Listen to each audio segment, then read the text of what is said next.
हाँ, तो प्यारे बच्चों, महक क्लासेस में एक बार फिर से आप सभी बच्चों का स्वागत है। तो बच्चों, आज अपन पैसिव वॉइस के अंदर मतलब डबल ऑब्जेक्ट वाले सेंटेंस को करेंगे, ठीक है? चलो आओ शुरू करते हैं। अब देखो बच्चों, डबल ऑब्जेक्ट वाले सेंटेंस में आपको एक बात पता होना बहुत ज़्यादा ज़रूरी है, वो है ऑब्जेक्ट के बारे में। यानी कि इसमें 2 ऑब्जेक्ट दिए होंगे, तो फर्स्ट जो ऑब्जेक्ट होगा वो होगा डायरेक्ट ऑब्जेक्ट और सेकंड जो होगा वो होगा इनडायरेक्ट ऑब्जेक्ट, ठीक है? इन दोनों का हमें पता होना बहुत ज़्यादा ज़रूरी है। अब क्या डायरेक्ट ऑब्जेक्ट होता है और क्या इनडायरेक्ट ऑब्जेक्ट होता है, तो आपको एक बात ध्यान रखनी है। डायरेक्ट अगर कोई ऑब्जेक्ट होगा, डायरेक्ट जो ऑब्जेक्ट होगा वो होगा वस्तु के लिए यूज़, ठीक है?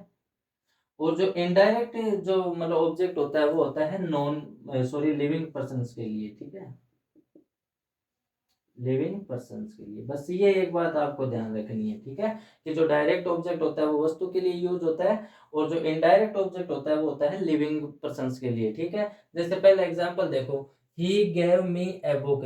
तो इसमें ही जो है वो सब्जेक्ट है, गेव जो है वो वर्ब है और जो वर्ब के बाद में आया वो क्या है, ऑब्जेक्ट है, ठीक है? जो लिविंग मतलब पर्सन के लिए यूज हुआ है। दूसरी बात, इसके बाद जो ऑब्जेक्ट आया है ए बुक, ये जो है सेकेंड ऑब्जेक्ट है, ठीक है ना? तो ये क्या है, मतलब डायरेक्ट ऑब्जेक्ट है और ये जो मी है वो क्या है, इनडायरेक्ट ऑब्जेक्ट है, ठीक है? अब अगर फॉर्मूले की बात करी जाए तो फॉर्मूला वही है जो मैंने आपको सिंपल सेंटेंस के अंदर बताया था। सबसे पहले ऑब्जेक्ट, उसके बाद हेल्पिंग वर्ब, उसके बाद बीइंग बी, फिर वर्ब की थर्ड फॉर्म। अब यहाँ पर देखो, फर्स्ट या फिर सेकेंड ऑब्जेक्ट, यहाँ इसका मतलब ये है कि अगर हम फर्स्ट ऑब्जेक्ट से बना रहे हैं तो यहाँ पर सेकेंड ऑब्जेक्ट को रखना है और अगर अपन सेकेंड ऑब्जेक्ट से अगर वाक्य को बना रहे हैं तो यहाँ पर हमें फर्स्ट ऑब्जेक्ट को यूज में लेना है, ठीक है? उसके बाद में बाई और उसके बाद में सब्जेक्ट। अब वाक्य को देखो, ये सब्जेक्ट वर्ब, ये फर्स्ट ऑब्जेक्ट और ये सेकंड ऑब्जेक्ट, ठीक है? तो हमें सबसे पहले ऑब्जेक्ट चाहिए तो हम पहले फर्स्ट ऑब्जेक्ट से मतलब वाक्य को बनाते हैं, ठीक है? अब मी जब इधर आएगा तो वो क्या बनेगा, मतलब आई बन जाएगा। मी जब वापस इधर आएगा तो वो आई बनेगा, ठीक है? तो आई, ठीक है? उसके बाद हेल्पिंग वर्ब। अब देखो क्रिया को देखो, क्रिया कौन सी है, ये यहाँ पे आया है वर्ब का सेकंड फॉर्म। तो जब वर्ब की सेकंड फॉर्म आती है तो अपन हेल्पिंग वर्ब क्या लेते हैं, वाज या वर। तो आई इसमें क्या है, सिंगुलर सब्जेक्ट है, तो हेल्पिंग वर्ब क्या आएगी, वॉज। उसके बाद बीन बीइंग बी। तो देखो मैंने आपको पहले ही बताया था कि अगर प्रेजेंट इंडेफिनिट टेंस या फिर पास्ट इंडेफिनिट टेंस का अगर कोई सेंटेंस है तो बीन बीइंग बी का यूज कभी नहीं होता है, ठीक है? तो इन तीनों में से कुछ नहीं आएगा। फिर है वर्ब की थर्ड फॉर्म। तो गिव फर्स्ट फॉर्म है, गिव सेकंड और थर्ड फॉर्म क्या हो जाएगी, गिवन। उसके बाद फर्स्ट या सेकंड ऑब्जेक्ट। तो देखो हमने फर्स्ट ऑब्जेक्ट को तो यहाँ पे ले लिया है, तो यहाँ पे बचा क्या, सेकंड ऑब्जेक्ट। तो इसको उतार दो, ए बुक। उसके बाद में बाई और उसके बाद में सब्जेक्ट। तो ही जब इधर आएगा तो वो क्या बन जाएगा, हिम बन जाएगा। ये लो आपका एग्जाम्पल हो गया, देखो ही जब इधर आएगा तो हिम बन जाता है, ठीक है? तो ये हमने फर्स्ट मतलब ऑब्जेक्ट से बना लिया। अब अपन सेकंड ऑब्जेक्ट से बनाते हैं, ठीक है? अब इसमें इस वाक्य में सेकंड ऑब्जेक्ट कौन है, ए बुक। तो ए बुक, ठीक है? ऑब्जेक्ट ले लिया। फिर हेल्पिंग वर्ब। अब हेल्पिंग वर्ब टेंस तो वही है, वाक्य भी वही है, ठीक है? तो गेव है तो मतलब सेकंड फॉर्म है, तो सेकंड फॉर्म आने पर अपन मतलब हेल्पिंग वर्ब वॉज या वर ही लेंगे, ठीक है? तो वॉज वर को लगाने से पहले यहाँ पर देखो ए बुक, ये भी सिंगुलर है, तो हेल्पिंग वर्ब इसके साथ भी क्या आएगी, वॉज, ठीक है? बीन बीइंग भी यूज नहीं होगा। फिर है V3। तो गिव, गैव और गिवन थर्ड फॉर्म हो जाएगी, ठीक है? उसके बाद फर्स्ट या सेकंड ऑब्जेक्ट। तो इस बार हमने सेकंड ऑब्जेक्ट को लिया है तो first object at is it आ जाएगा, यानी मी है तो ये मी ऐसा का ऐसा आ जाएगा, ठीक है?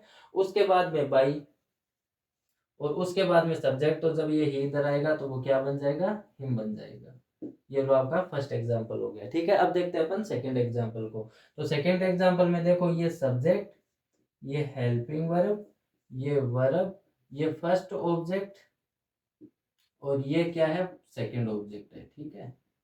तो अपन फर्स्ट ऑब्जेक्ट से बनाते हैं। तो अब सबसे पहले ऑब्जेक्ट चाहिए, तो फर्स्ट ऑब्जेक्ट ये रहा, तो अस जब इधर आएगा तो वो वी बन जाएगा, यानी अस जब वापस इधर आएगा तो वी बन जाएगा, ठीक है? तो वी।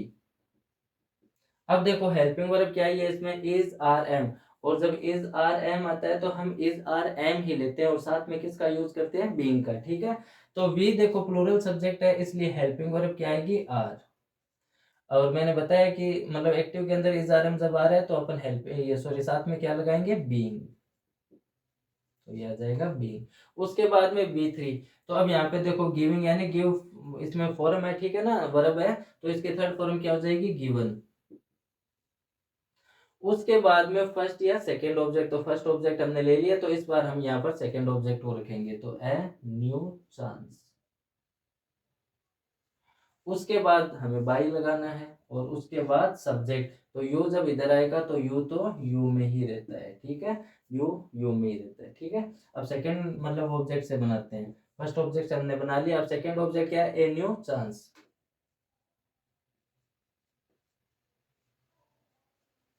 ठीक है।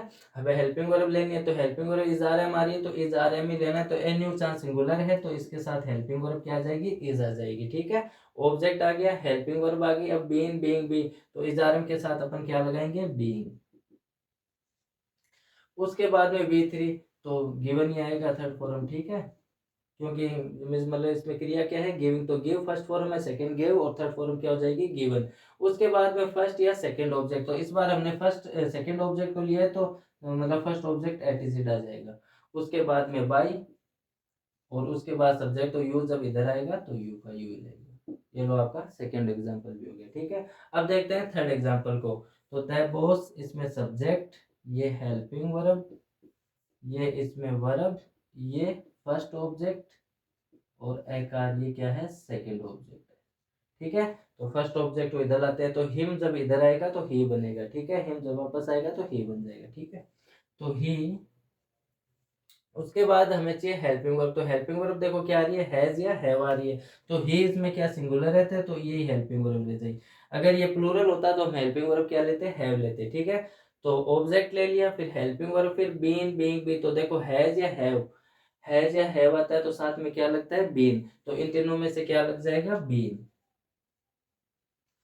उसके बाद बी थ्री, अब एक बात आप याद रखो कि परफेक्ट टेंस जितने भी है, प्रेजेंट परफेक्ट, पास्ट परफेक्ट और फ्यूचर परफेक्ट, इनमें हमेशा वर्ब की कौन सी फॉर्म आती है, तीसरी फॉर्म, तो ये ऑफर्ड ऐसे कैसे आ जाएगी, क्योंकि ये थर्ड फॉर्म ही है, ठीक है।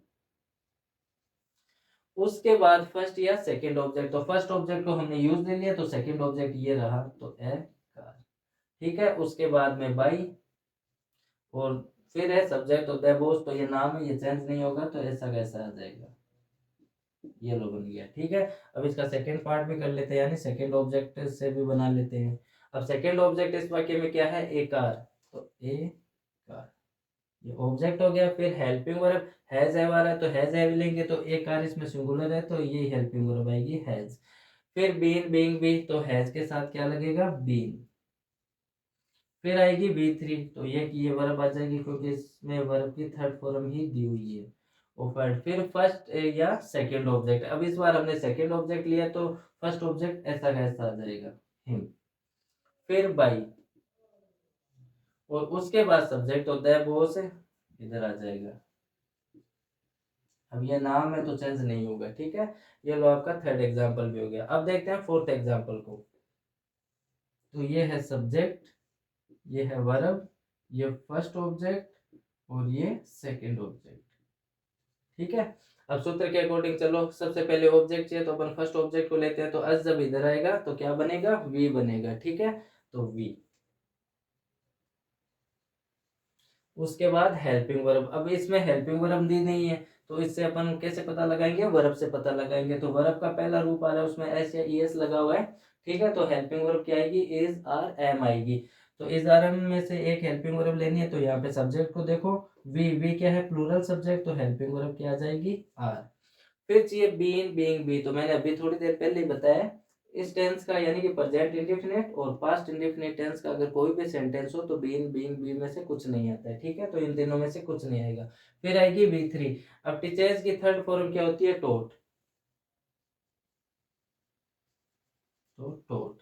उसके बाद फर्स्ट या सेकेंड ऑब्जेक्ट, तो फर्स्ट ऑब्जेक्ट यूज ले लिया गया है, तो सेकेंड ऑब्जेक्ट आ जाएगा इंग्लिश।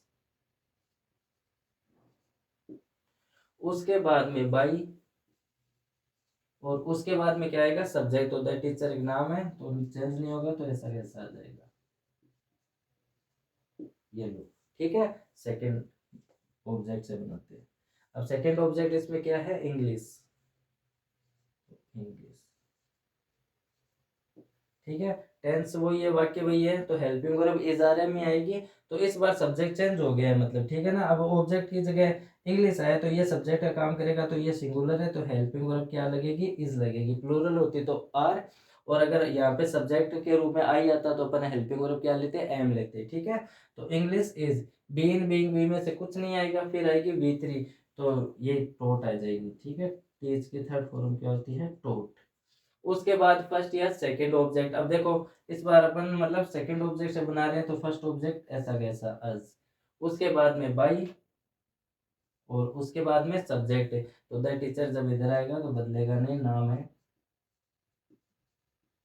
ये लो आपका एक एग्जांपल और हो गया, ठीक है।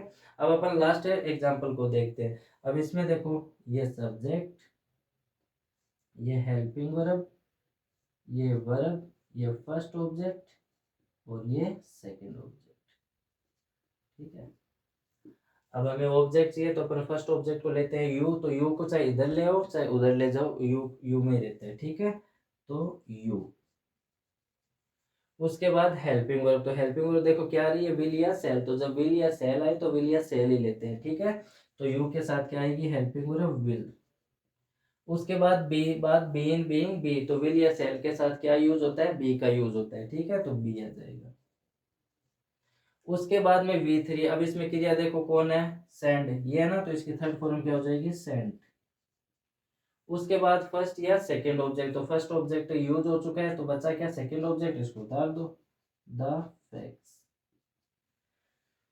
उसके बाद बाई, और उसके बाद सब्जेक्ट, तो माई असिस्टेंट, ये मतलब नाम है, तो ये चेंज नहीं होगा, ऐसा वैसा आ जाएगा,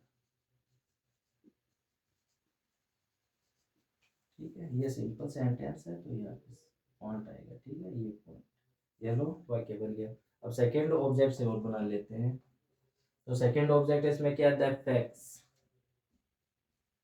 द फैक्ट्स। अब हेल्पिंग वर्ब चाहिए, तो हेल्पिंग वर्ब देखो सेंटेंस में विल या सेल आ रही है, तो द फैक्ट्स के साथ भी क्या आएगा, विल आएगा। और विल या सेल के साथ अभी हमने थोड़ी देर पहले क्या लगाया, बी, तो इसके साथ भी क्या आएगा, बी। उसके बाद में V3, तो V3 सेंड की थर्ड फॉर्म सेंट ही होगी। उसके बाद फर्स्ट या सेकंड ऑब्जेक्ट, तो सेकंड ऑब्जेक्ट लिया है, तो फर्स्ट ऑब्जेक्ट ऐसा कैसा आ जाएगा, यू। उसके बाद में बाई, और उसके बाद में सब्जेक्ट, तो माई असिस्टेंट ऐसा कैसा।